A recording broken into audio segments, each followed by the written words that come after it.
kadri upendavyo, ukampe kibali na ukampe neema katika jina la Yesu Kristo. Tunaomba Bwana utunenea asubuhi ya leo na utuhudumie, neno lako litupatie mwelekeo, litupatie tumaini, litusaidie katika maisha haya katika jina la Yesu.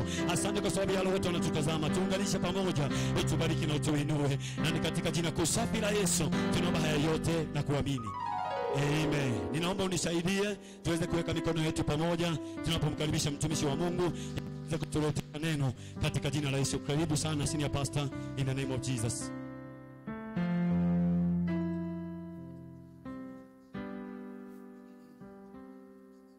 Na wasalimuni katika jina la Kristo. Atukuzwe Bwana Yesu. Hamjamboni asubuhi ya leo. Praise the name of the living God. Amen. Amen. Nimeokoka, Kristo ni Bwana. Nina tumaini la uzima wa milele. Ninaendelea katika safari ya mbinguni. Ninashukuru Mungu kwa sababu ya neema yake na wema wake katika jina la Yesu Kristo. Ninakiri na kusema ya kwamba umbali ambao nimefika imegharimika mkono wake katika jina la Yesu Kristo. Bwana Yesu asifiwe.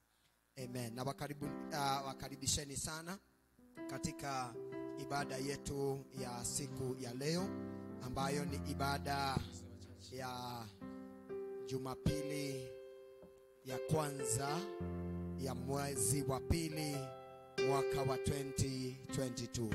Situpigieni Bwana Yesu makofi katika jina la Yesu Kristo. Karibuni sana nyote kwa sababu ya kuweza kuhudhuria asubuhi ya leo katika jina la Yesu Kristo.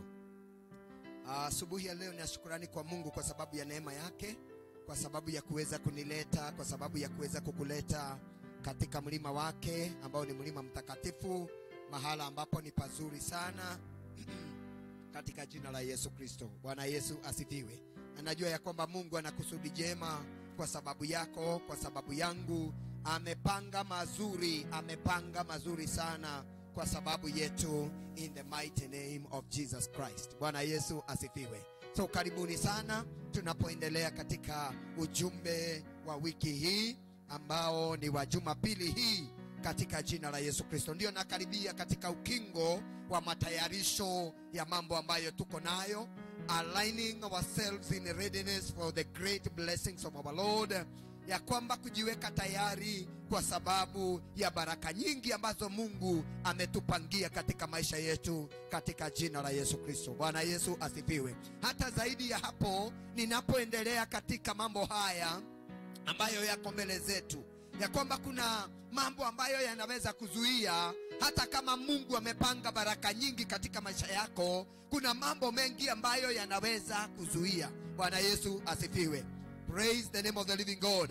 So siku ya Jumapili tuliweza kuangalia na tukaona sababu nyingine ambayo inaweza kuzuia baraka za Mungu ziweze kufika katika maisha yako, na tukaweza kupata ni mojawapo ya mambo haya ni hili: kutotimiza nadhiri zetu kwa Mungu. Na jambo hili linaweza kuwa chukizo sana. Unapoambia Mungu, ukinitendea hili nitakutendea hivi, na unakuta ya kwamba you are not fulfilling, ya kwamba wewe ni miongoni mwa watu ambao hawawezi wakatimiza agano ambalo umeliweka mbele za Mungu. Mungu hawezi kukubarikia kwa sababu hata akikubarikia hakuna faida atakayopata. Bwana Yesu asifiwe. Amen.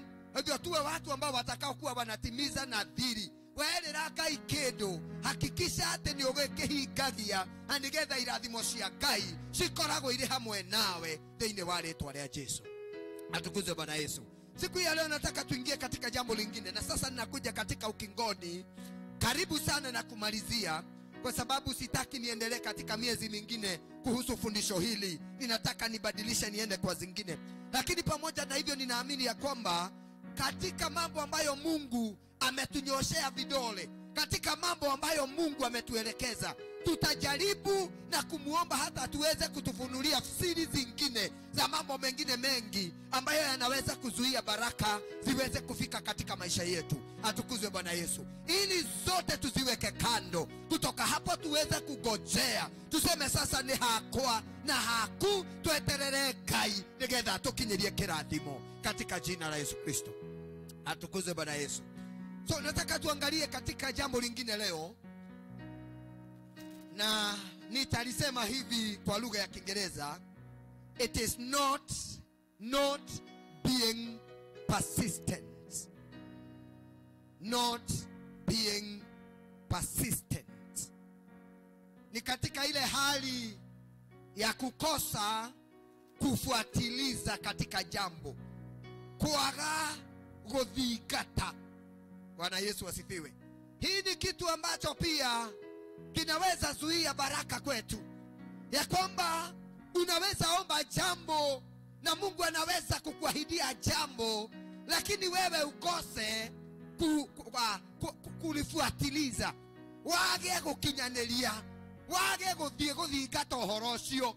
Na hili ni jambo ambalo linaweza fanya wengi wetu tukose baraka zetu. Bwana Yesu asifiwe.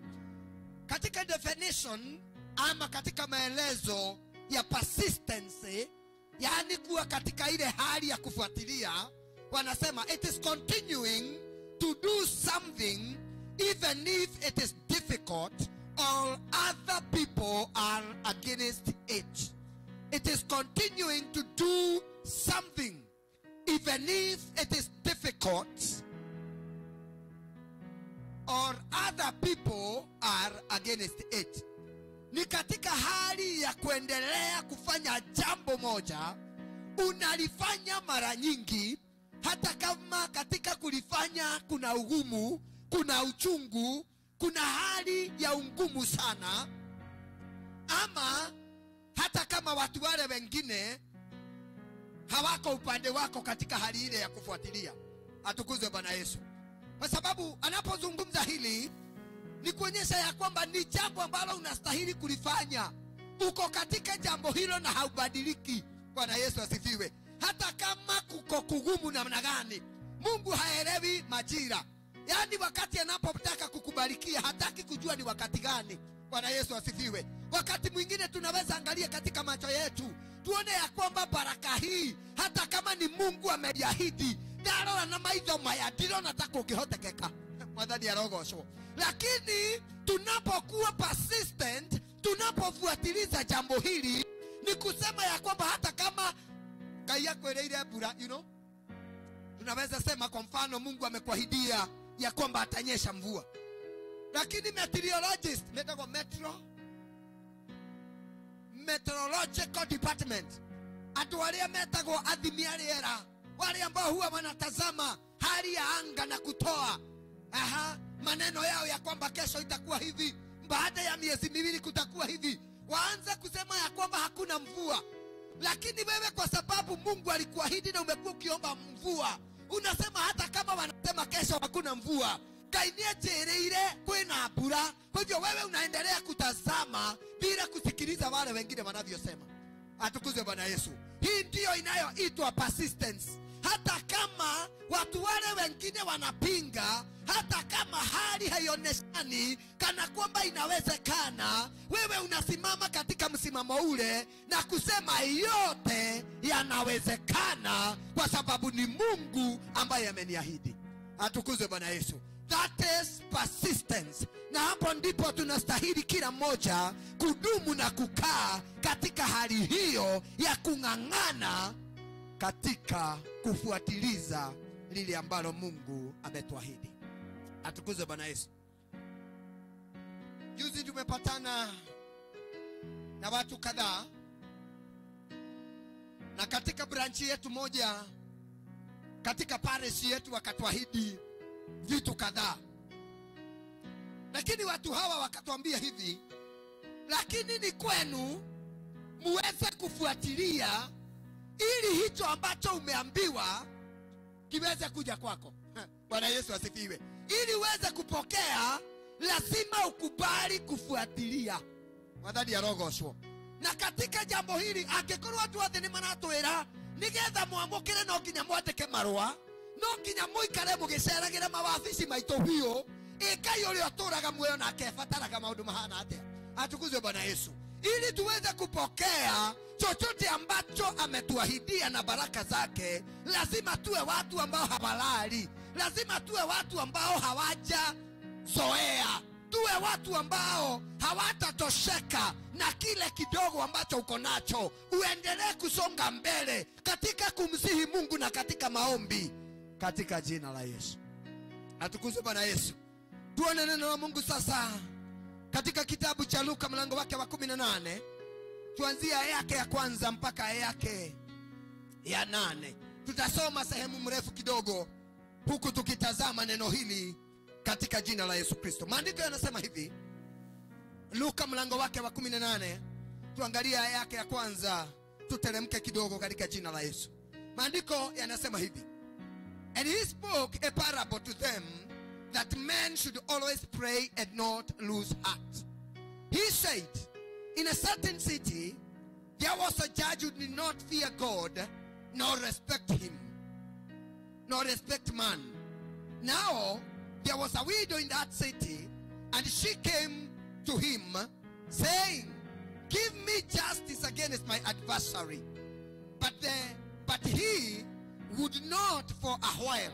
But afterwards he said within himself, Though I do not fear God nor respect man, yet because this widow troubles me, I will give her justice, lest by her continual coming she weary me. Then the Lord said, Hear what the unjust judge says, and will not God bring about justice for his own elect, who cry out day and night to him, though he forbears long with them? I tell you that he will bring about justice for them quickly. Nevertheless, when the Son of Man comes, will he find faith on earth? Amen. Can you read for us please in Swahili? Akamwambia mfano ya kwamba imewapasa kumuomba Mungu siku zote, wala wasikate tamaa. Akasema, palikuwa na kadhi katika mji fulani, hamchi Mungu wala hajali watu. Na katika mji huo palikuwa na mwanamke mjane, aliyekuwa akimwendea akisema, nipatie haki na adui wangu. Naye kwa muda alikataa. Halafu akasema moyoni mwake, ijapokuwa simchi Mungu wala sijali watu, lakini kwa kuwa mjane huyu ananiudhi, nitampatia haki yake, asije akanichosha kwa kunijia daima. Bwana akasema, sikilizeni asemavyo yule kadhi dhalimu. Na Mungu, je, hata wapatia haki wateule wake wanaomlilia mchana na usiku, naye ni mvumilivu kwao? Na waambia, atawapatia haki upesi. Walakini atakapokuja Mwana wa Adamu, je, ataiona imani duniani? Hebu tazama jinsi Yesu Kristo anavyowafundisha wanafunzi wake jinsi ya kuwa persistent, jinsi ya kufuatiliza. Anamwambia ya kwamba katika mji fulani, anawapatia mfano. Kulikuwa na huyu mama ambaye alikuwa anahitaji haki yake ikaweza kutendeka, na akamwendea hakimu mmoja, na Biblia inamuita ya kwamba alikuwa dhalimu. Hakumuogopa Mungu wala mwanadamu. He respected no man, neither did he fear God. Hivyo ni mtu ambaye alikuwa mbaya, alikuwa dhalimu sana. Biblia inasema ya kwamba akaja huyu mwanamke ambaye alikuwa ni mjane, siku baada ya nyingine akampatia shida yake, akamwambia, nataka unipatie haki yangu, kwa sababu niko na shida hii na niko na shida ile na nyingine. Atukuzwe Bwana Yesu. Maandiko yanasema ya kwamba huyu mwanamke hakukojea ya kwamba huyu mwanamume aweze kutulia. Mara nyingi tunajua wanasiasa, na ninaombi hili nikiwa mbele za Mungu ya kwamba wanasiasa wetu wataweza kubadilika, wasiwe watu wa aina hii. Bwana Yesu asifiwe. In most of the times unapohitaji misaada yao, unakuta ya kwamba unapompigia simu anakuambia ngojea. Anakuambia ngoja, kuja kesho. Ukikuja kesho anakuambia come the other day. Ukikuja siku hiyo ingine, najua wengine hatuwapatagi moja kwa moja. Lazima upatane na mtu ambaye anaitwa personal assistant. Ukiingia kwa ofisi lazima ukutane na secretary. hivyo anakuambia ya kwamba umebuka appointment, ngoja kidogo. Anavinya tu pale, unasikia mkubwa hayuko. Yani ulikuwa na matarajio makubwa ya kukutana na yeye, lakini haumpati. Bwana Yesu asifiwe. Hivyo ndivyo ilivyokuwa na huyu. Akajaribu kwenda kutafuta haki yake, lakini hakuna. Akasumbua huyu mwanamume. Nafikiria anaambiwa kuja kesho, anakuja mapema. Anaambiwa kuja saa 4, anakuja saa 2. Anaambiwa kuja saa 8, saa 5 yuko pale. Anaambiwa kuja the other day, hakuhioke arare hau ogwo. Niki urenda gukoma jeterere nginya hindi iria mutongori uyu agoka. Nitarara hapa mpaka atakapokuja huyu mkubwa. Atukuze Bwana Yesu. Yani mpaka huyu jamaa akasema huyu mama ni sumbua. Praise God. Wena Ngai no ari. Oige na mundu uyu ni atuikite sumbua. Godo atu akoa tatirigithageria. Bwana Yesu asifiwe. Anaimba wimbo dikiuma ho tata adimete na ananisha hivyo ya kwamba katika mlima wako sitaondoka. Mimi ninapendezwa na jamaa mmoja ambaye anaitwa Danieli. Unaposoma habari ya Danieli unapata alipofunga siku 21, 21 days. Unajua yeye hakuwa amepanga anafunga siku ngapi? Hiyo sio kama ile tunafanyanga, tunasema fasting ya 7 days, fasting ya 14 days, fasting ya 3 days. Hapana, yeye hakuwa ameweka kiwango. Alikuwa anaenda kuomba mpaka Mungu amjibu. Bwana Yesu asifiwe. Na maandiko yanasema siku ya kwanza majibu yakachomoka mbinguni, lakini kwa sababu ya vita yakafungiliwa majibu yake hewani kwa muda wa siku 21. Jamaa haondoki pale, anadelete kaikwe hika thiko 21. Washa alikuwa pale persistently waiting, agethikata nigetha egwatire kiria afataraga. Atukuze Bwana Yesu. Tajuririo cionge were no unoge ni unogaga hihi. Bwana Yesu asifiwe. Katika hali ya maombi ya aina hii kule maundu tufatie gukorwo twinamo. Yani okorwo ni buroti urahoyaga, unaiomba mpaka unajitwalia. Mnachigua wewe tiga korora andu aria kidora ya andu akai. Atukuze Bwana Yesu. Yani unaomba mpaka unajipata nini? Unapata ile ulikuwa unahitaji. Haleluya. Gotile gosejia rwepo.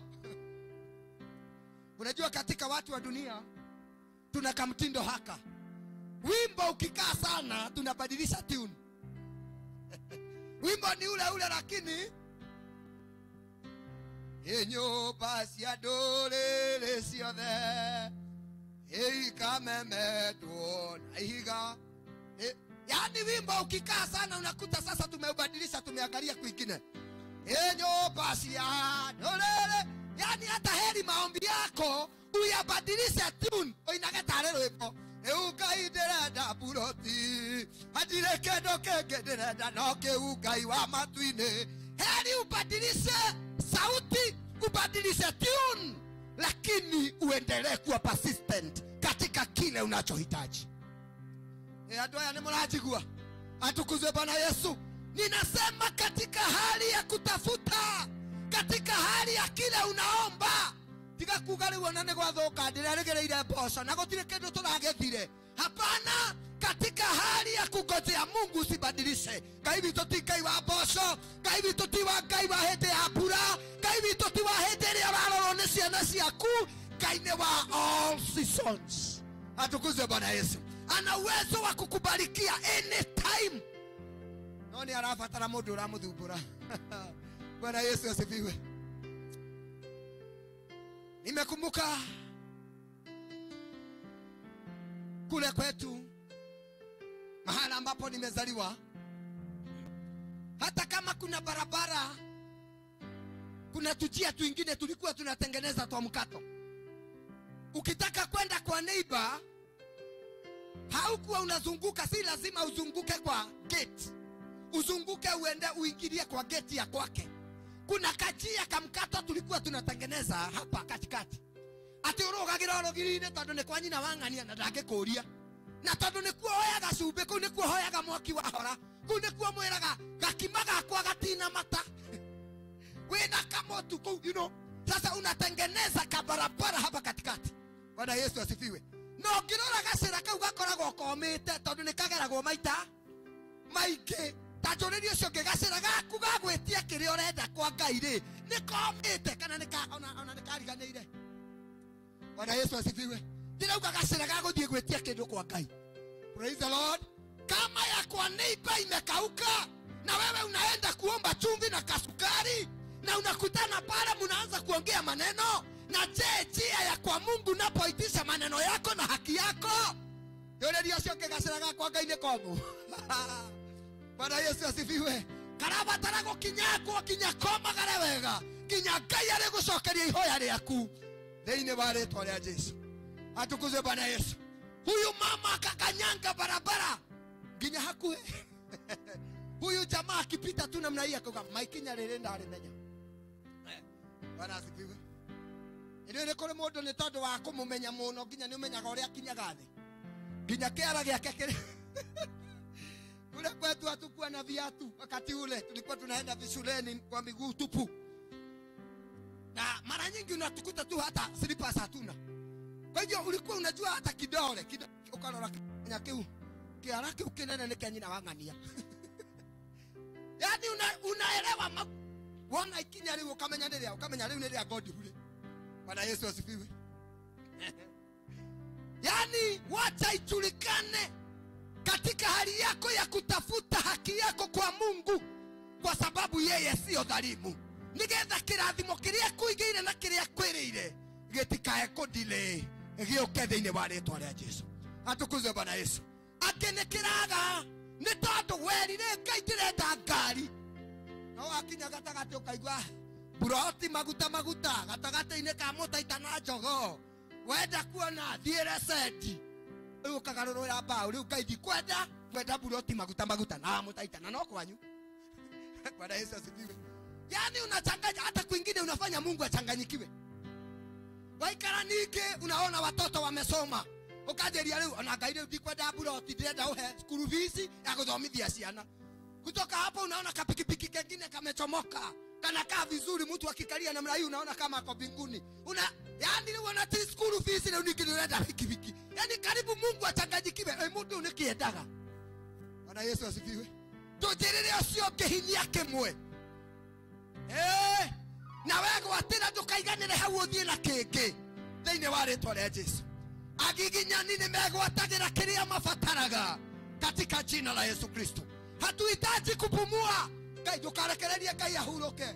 Ngai ndanogaga. Ngai tita mundu ati ukiukagwa kwane. Bwana asifiwe. Unajua hata ukikuja kwangu sana katika shida, noge tondu ndi mundu. Ai. Bwana asifiwe. Kwani mimi si nitakwambia mimi si Mungu? Kwa hivyo twende kanisani. Sasa usikuje kwangu tena. Kuja twende kanisani tukaombe huko.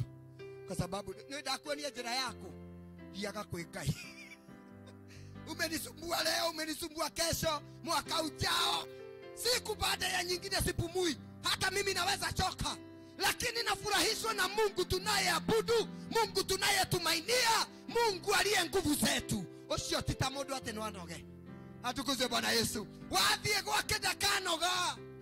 Ukimenyera kuhoyaga mundu kindu nginya ni aretwo kai ni muhoi tarumbu ai.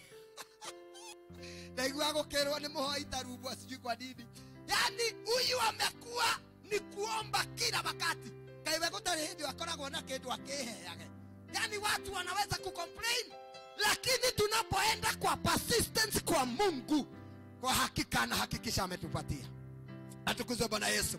Na ndio maana maandiko yanasema hivi, huyu mama akang'ang'ana, huyu mama akasonga mbele, huyu mama akasumbua jamaa ginya akiuga leo mutumia yule atweketa thubora no ginya timu na ngara kiria kiri giake.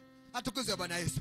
Kanjiri ucio ngiri ni tuguthumbura Ngai ginya kirathimo kiharoroke, ni arenda guthumburwo. Anauliza hindi ria goka ni agakora imani kama hii ya mtu ambaye anapo akisimama na jambo akaina rwimbo ruria rwirigite kuinwo. Aya matiwe kuhotwo ni taki, aya matigarurukaga, aya mahana Ngai wao. Oiga negothie. Agosho mwadhani. Si Mungu atupatie hiyo neema ya huyu mama katika jina la Yesu Kristo, ili tuweze kujitwalia chochote ambacho tunachohitaji. Mungu ametuwekea baraka nyingi. Tajiri ucio kairathi moiria kuigire ni nyingi. Maitige tareka, they are great. Na magegania. Ni murarikana tugithoma maandiko makoiga atwiciragia meciria mega manene na mamagegania. Tamenya guo niguo kuri we niwe origanirwo ni kumwetia. Halo? Bwana asifiwe.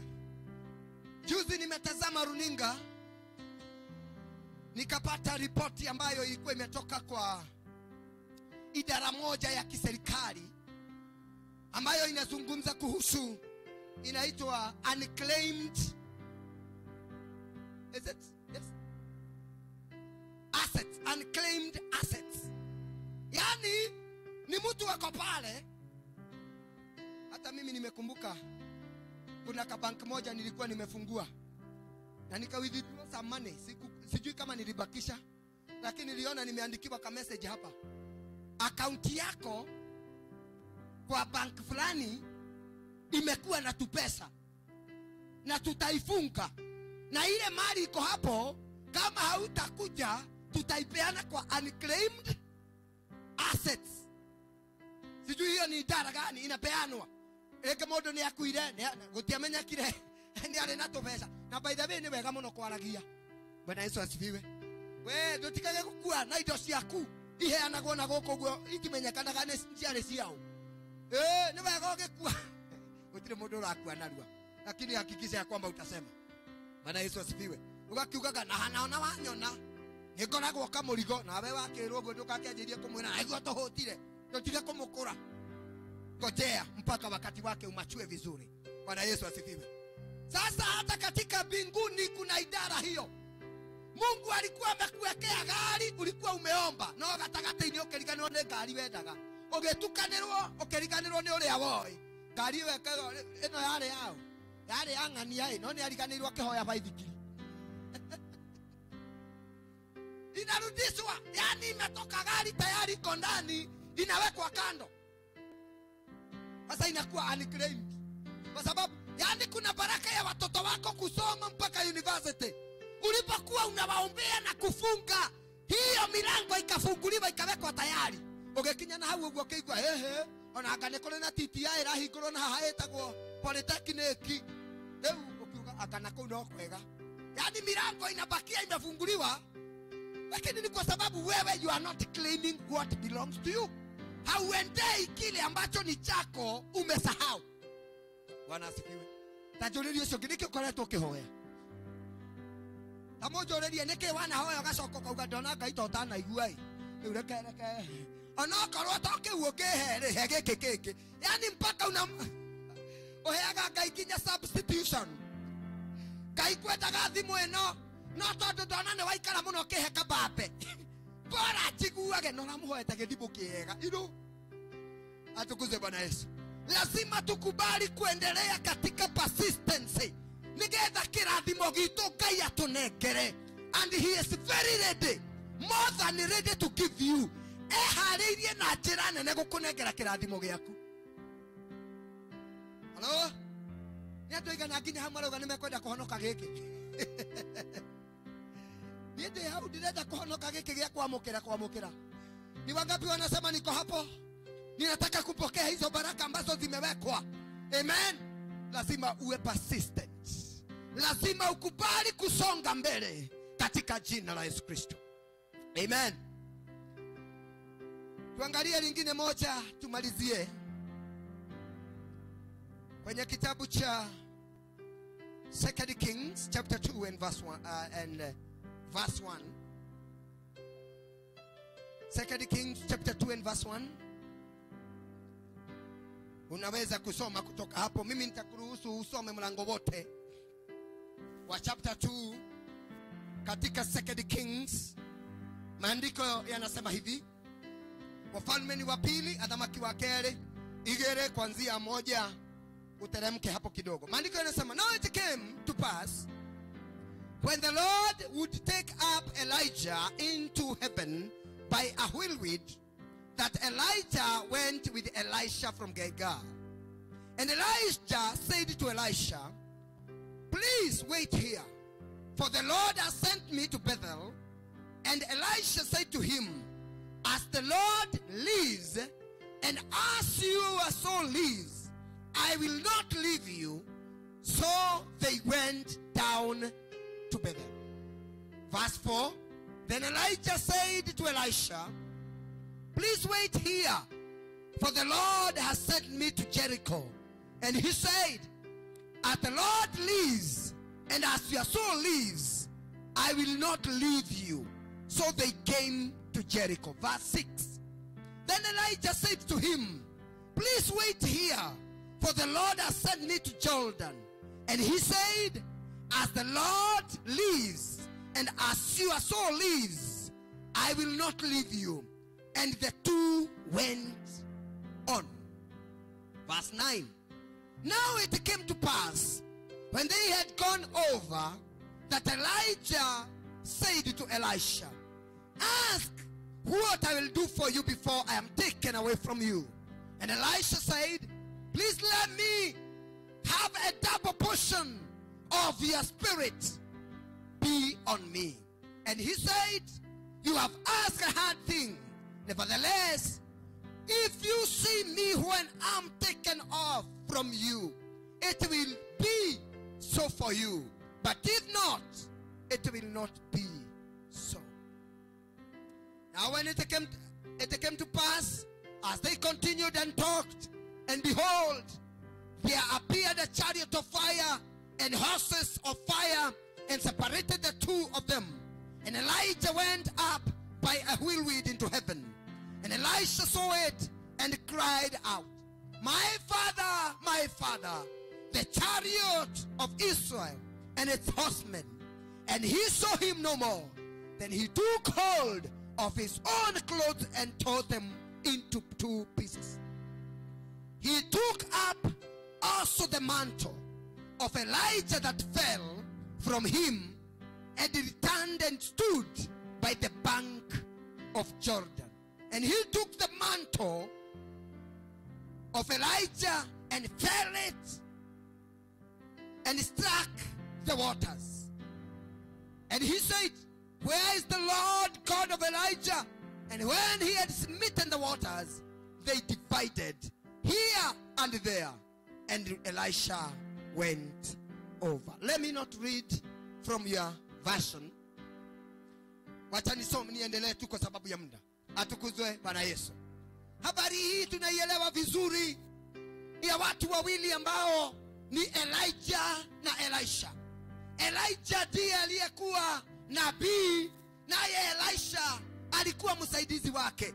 Imefika wakati wa Mungu kuweza kumuondoa Elisha kutoka kwa Elisha ampeleke mbinguni. Naye Elijah hakutaka kumwambia moja kwa moja Elisha ya kwamba anachukuliwa. Hivyo alimwambia ya kwamba nataka ukae hapa Gilgali kwa sababu Mungu amenituma niweze kwenda Betheli. Maandiko yanasema Elisha akamwambia Elijah, mimi sitabakia hapa, nitaondoka pamoja nawe. Atukuzwe Bwana Yesu. Wakaondoka wakaenda mpaka Betheli.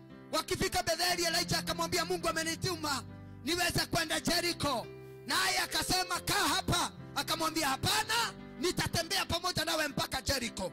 Akaondoka wakafika Jericho. Jericho wakaambiwa kaa hapa Elisha, kwa sababu Mungu amenituma mpaka Yordani. Akasema hapana, nitaandamana nawe mpaka Jordan. Bwana Yesu asifiwe. Walipofika Jordan, wakavuka ng'ambo ya pili.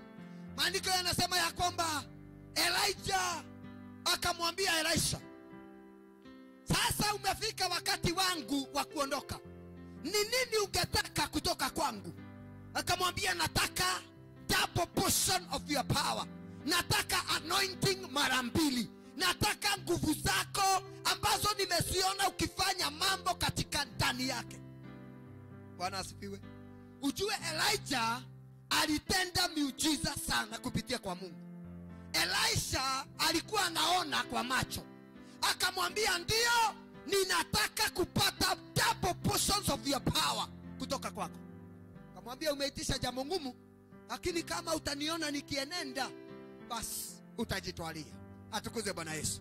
Maandiko yanasema walipokuwa wanaongea, ninaona Elisha, kwa nini alifuatana na Elijah mpaka Yordani? Ni kuwa persistent. Atukuze Bwana Yesu.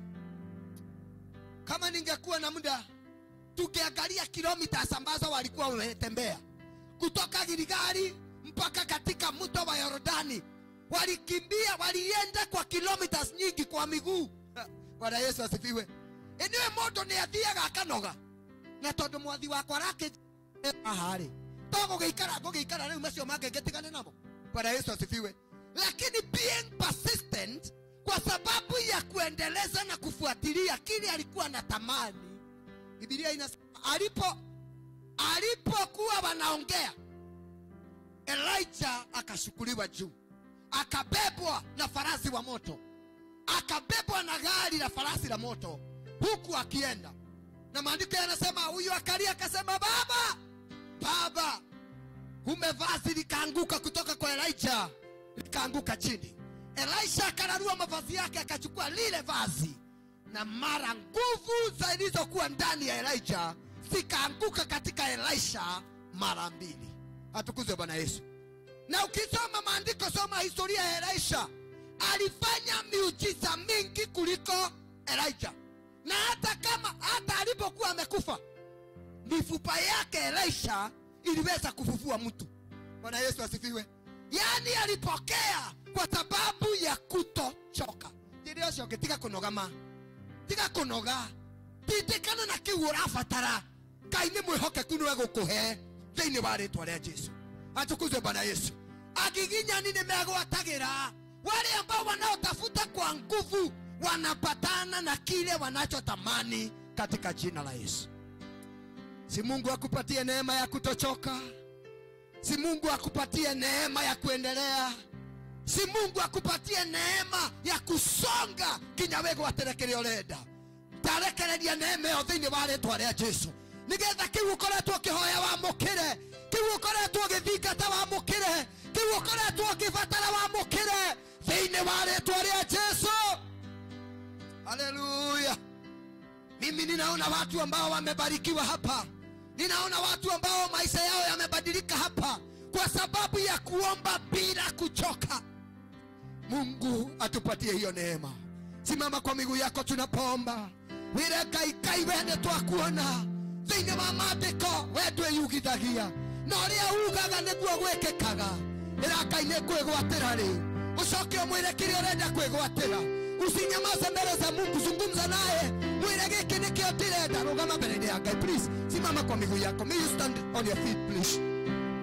Raise up your voice to God. Inua sauti yako kwa Bwana. Mwambie nikoretwo ngĩkũhoya gĩkĩ. Nikio direda kwĩgwatĩra. Nikoretwo ngĩhoya kĩrathimo. Nikio direda kwĩgwatĩra.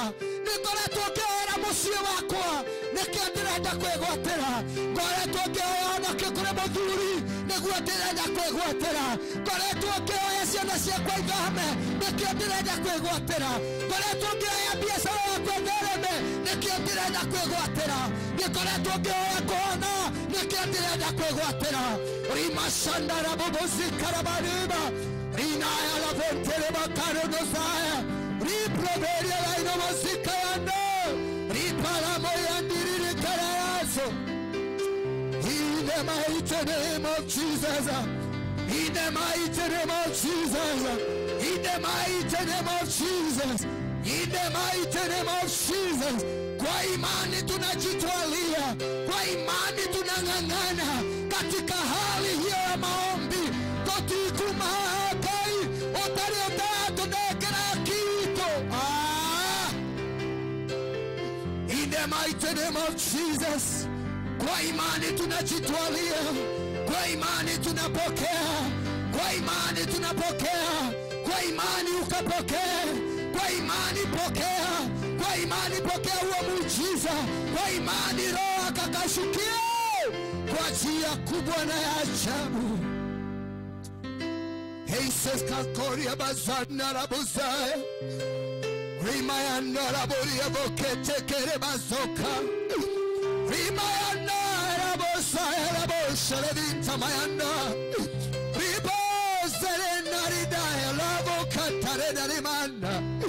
We are receiving what we have been praying for.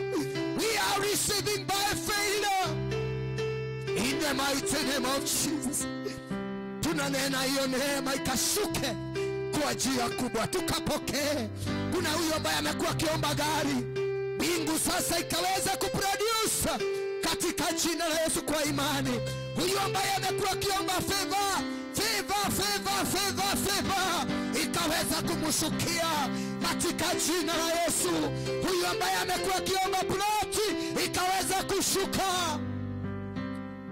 Huyo ambaye amekuwa akiomba kuwa na uhusiano na Mungu, na kupata kibali machoni pake, it is coming your way in Jesus name. Kwa lolote umbalo umekuwa ukilisimamisha mbele za Mungu, kwa imani ukapokee, kwa imani ukapokee, kwa imani ukapokee katika jina la Yesu. Tunaachilia hiyo neema, tunaachilia hiyo neema, tunaachilia hiyo neema, ninaachilia hiyo neema, ninaachilia hiyo neema. Hiyo neema ikakufikie, neema hiyo ikakuguse katika jina la Yesu, katika jina la Yesu. Ikabadilishe hali katika maisha yako, ikabadilishe hali katika familia yako, katika kazi ya mikono yako, katika afya yako, katika hali ya kiroho. Kwa imani, kwa imani, kwa imani, kwa imani katika jina la Yesu. Baba wetu uliye mbinguni, katika jina la Yesu Kristo, tunakutukuza kwa sababu ya neema yako ambayo imeachilia kwenye madhabahu haya. Ninakushukuru kwa sababu ya mtiririko wa Roho Mtakatifu ambaye kupitia kwake Bwana tuna uwezo wa kuwasiliana nawe. He searches the most secrets of God and makes them revealed unto us in Jesus' name. Thank you for this great secret that you have revealed unto us, ya kwamba umeachilia baraka lakini hakuna watu ambao wanaofuatiliza. Kuanzia leo tunazifuata kwa imani katika jina la Yesu Kristo. Zikaingie ndani yetu, maisha yetu yakabadilike. Oh, in Jesus' name. Kukakuwe na about turn of our lives in Jesus' name. I'm speaking a total point, turning point in our lives in Jesus' name. Kupitia kwa neema hiyo ambayo umeachilia katika jina la Yesu. Tukiwa katika Jumapili ya kwanza ya mwezi wa pili mwaka wa 2022, tunaiweka kwa kalenda. We are marking this date ya kwamba kupitia persistence kuna mambo mengi unabadilisha, kuna maisha unatubadilishia, kuna mambo yanatokea, kuna miujiza inakuja, kuna mambo ambayo yanafanyika katika ulimwengu wa kiroho kwa sababu yetu. Oh yes, tunapatana na an open heavens katika jina la Yesu. Tutaithie kwaga kunoga, tutaithie tutikana noge, tutaithie tutikana noge. Help us not to grow weary in Jesus' name.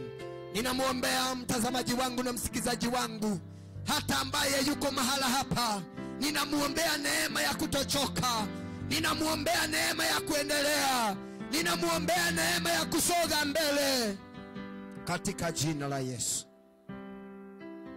Twakupa heshima na utukufu Mwokozi, na ni katika jina la Baba, Mwana na Roho Mtakatifu twaomba na kuamini. Tumpigieni Bwana Yesu makofi mazuri. In Jesus name tunapoketi. Mungu akubariki sana mtazamaji wangu, wewe ambaye umekuwa pamoja nasi kwenye mitandao. God bless you big kwa sababu ya kuwa mshirika mwaminifu.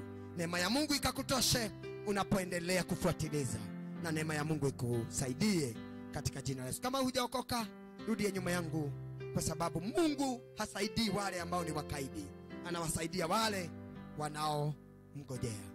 Ndiye nyuma yangu sema, Bwana Yesu, asante kwa kuja msalabani, ukakufa kifo cha aibu, ukabeba dhambi zangu.